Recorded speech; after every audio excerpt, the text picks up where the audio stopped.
ناظرین، ہم لوگ اس بات کو تو جانتے ہیں کہ فرعون مصر کا سب سے زیادہ ظالم اور بدترین بادشاہ تھا، لیکن یہ بات بہت ہی کم لوگ جانتے ہیں کہ فرعون کو ان کاموں پر بھڑکانے والا شخص کون تھا، اس کی دوستی فرعون سے کیسے ہوئی اور پھر یہ کیسے فرعون کا وزیر خاص بن گیا۔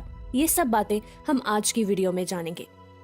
قرآن حکیم کے 6 مقامات پر فرعون کے وزیر حامان کا ذکر آیا ہے۔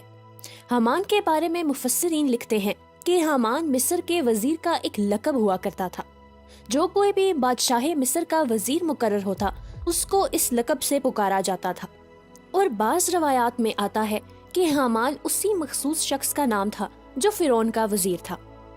ناظرین، حامان مصر میں رہنے والا ایک عام سا باشندہ تھا، اور فرعون اور حامان کی پہلی ملاقات اس وقت ہوئی جب فرعون مزدوری کی تلاش میں مصر کی طرف نکلا۔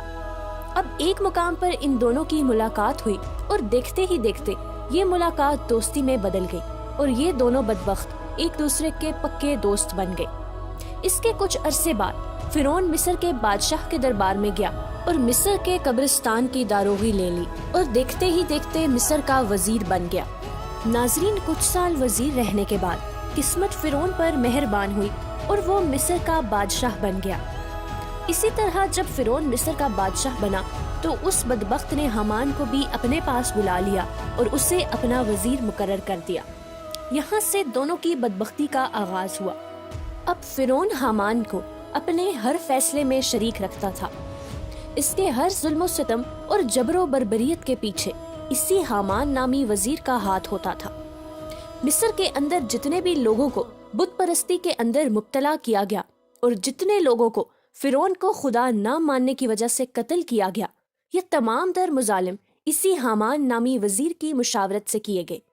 ناظرین، بظاہر تو مصر کا بادشاہ فرعون تھا، لیکن فرعون جو کام بھی کرتا وہ اپنے دوست حامان کی مشاورت کے بغیر نہیں کیا کرتا تھا، بلکہ مصر میں ہونے والی ہر برائی کے پیچھے حامان کی شیطانیت چھپی ہوئی تھی۔ حامان فرعون کو جو بھی مشورہ دیتا، فرعون ہمیشہ وہی کام کیا کرتا تھا۔ اسی لیے تاریخ میں حامان کو فرعون سے بھی زیادہ بڑا جابر اور ظالم انسان قرار دیا گیا ہے۔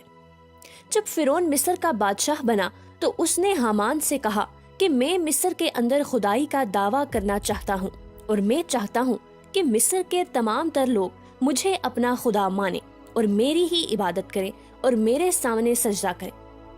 اس نے حامان سے کہا کہ خدائی کا دعویٰ کرنے کے لیے ایسا کیا کرنا چاہیے کہ مصر کے تمام تر لوگ میری پوجا کریں۔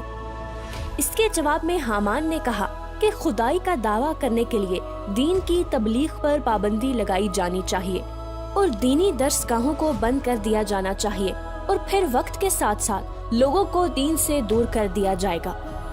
ناظرین، پھر ایسا ہی ہوا اور فرعون نے دین کی تبلیغ پر پابندی لگا دی اور لوگ آہستہ آہستہ جاہل بن گئے۔ یہ لوگ کفر و شرک میں مبتلا ہو گئے اور آہستہ آہستہ حضرت یوسف علیہ السلام کے دین کو چھوڑ کر بتوں کی پوجا کرنے لگے۔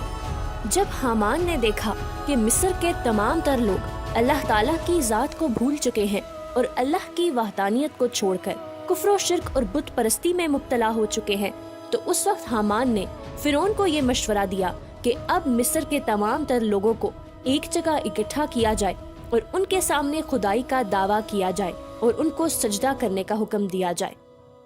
اب فرعون نے ایسا ہی کیا اور مصر کے تمام تر لوگوں کو ایک جگہ اکٹھا کر کے ان کے سامنے خدائی کا دعویٰ کیا اور ان کو سجدہ کرنے کا حکم دیا۔ ناظرین، اس وقت مصر کا سب سے بڑا قبیلہ فرعون کو اپنا خدا ماننے لگا اور اس کو سجدہ کرنے لگا۔ روایات میں آتا ہے کہ جس وقت فرعون مصر کا جھوٹا خدا بنا، اس وقت کچھ لوگ اس پر ایمان نہ لائے، اور فرعون کو جب ان لوگوں کا پتہ چلا تو بہت زیادہ غضبناک ہوا اور اللہ کے ماننے والوں پر ظلم و ستم کرنا شروع کر دیے اور ان کو اپنا غلام بنا لیا۔ ناظرین، آخر کار اللہ پاک نے ان مظلوموں کی دعا سنی اور حضرت موسیٰ علیہ السلام کو بنی اسرائیل کی طرف مبعوث فرمایا۔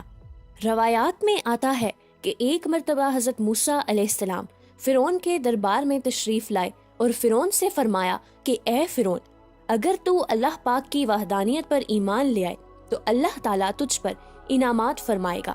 فرعون کے پوچھنے پر آپ علیہ السلام نے اس سے فرمایا کہ پہلا انعام یہ کہ اللہ تعالیٰ تجھے صحت و تندرستی والی زندگی عطا فرمائے گا۔ دوسرا انعام یہ کہ اللہ تعالیٰ تجھے 2 اور ممالک کی سلطنت عطا فرمائے گا۔